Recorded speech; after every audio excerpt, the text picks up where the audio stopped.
अहो जो संतोष देशमुख मारले गेलाय, अहो त्याची बरगडी तुटून हृदयात गेली आहे, त्याच्या अंगावर नाचले मेल्यानंतर, अहो त्याच्या सगळ्या अंगातलं रक्त ते असं घट्ट होतं ना, साखळलेलं म्हणतो आपण, एकदम असं लागलं की पटकन रक्त हे होतं ना आपलं, तसं झालंय.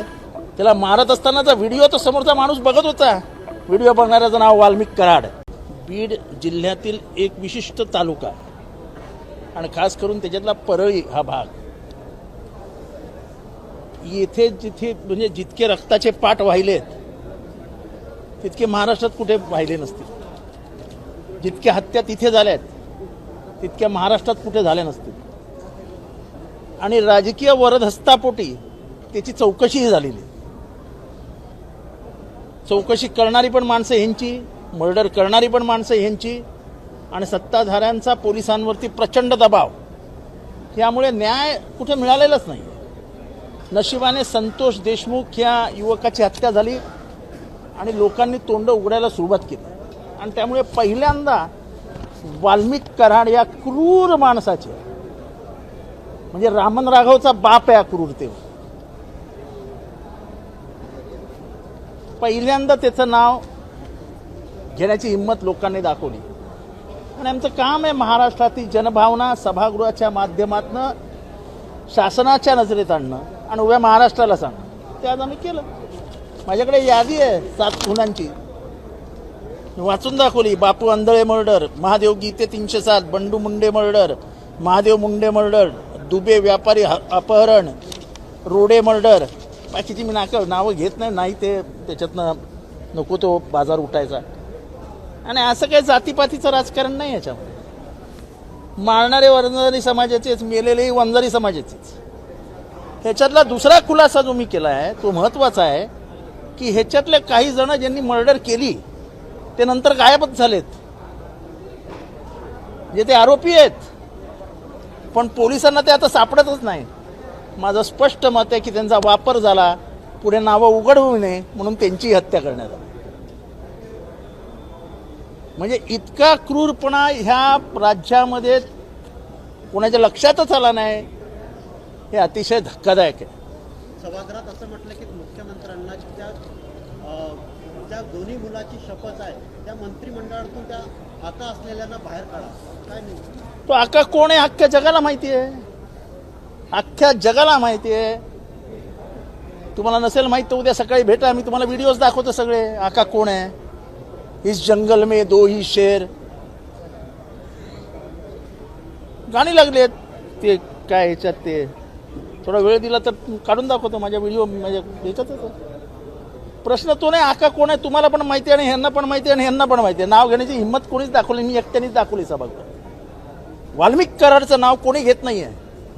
वाल्मिक कराड हा त्या जिल्ह्यातल्या डॉनचा छोटा शकील आहे. आता डॉन कोण हे विचारू नका. डी तर समजतं की नाही कोण. D for don.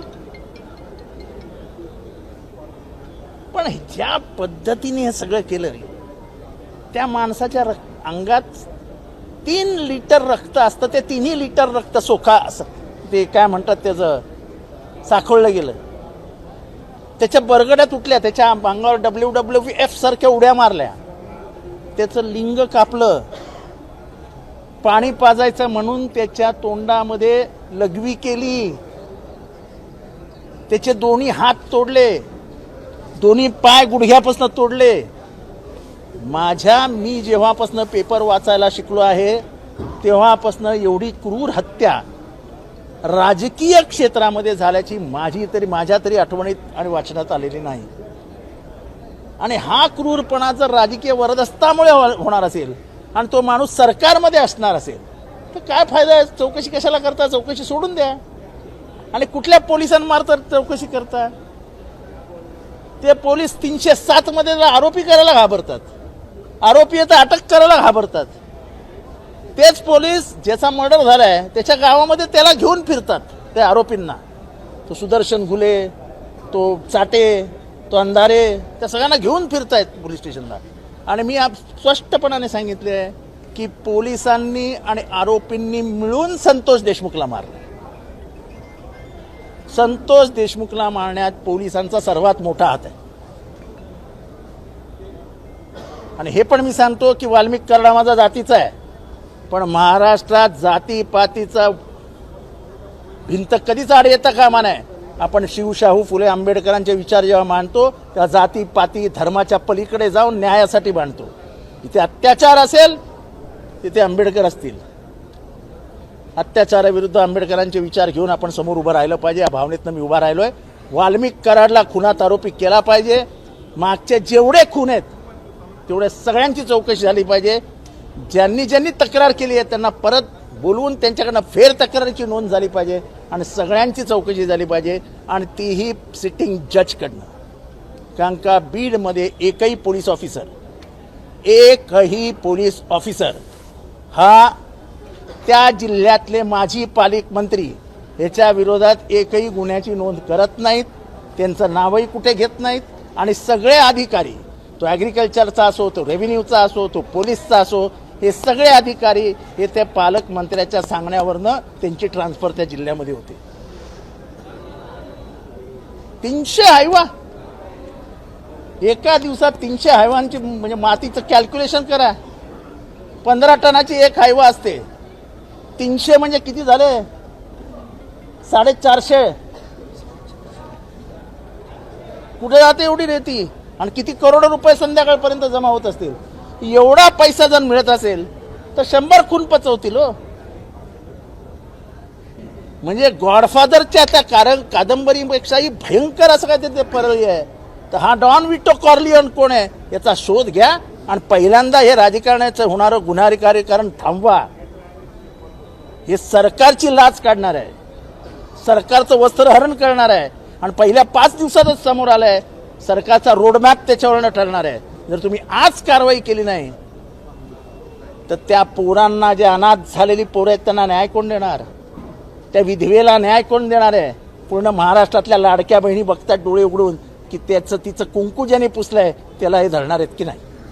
सर, खंडणी प्रकरणात गुन्हा दाखल झालाय, परंतु अजून देखील वाल्मिक कराड फरार आहेत. वाल्मिक कराड नागपुरात आहे हो. मी सांगतो तुम्हाला, वाल्मिक कराड नागपुरात आहे.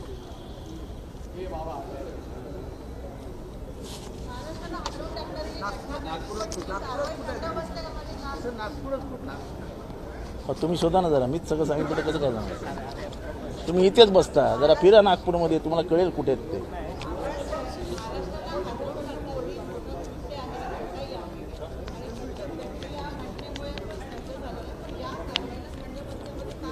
नाही पण त्याला राजकीय वरदहस्त आहे. अहो, जो संतोष देशमुख मारले गेलाय, खरं तर मग तो नमिता मुंदडा यांचा भूताध्यक्ष आहे, तो बीजेपीचा कार्यकर्ता आहे. पक्ष अभिनिवेश बाजूला ठेवलाय आम्ही. अहो, माणुसकी आहे की नाही काही? अहो, त्याची बरगडी तुटून हृदयात गेली आहे. त्याच्या अंगावर नाचले मेल्यानंतर.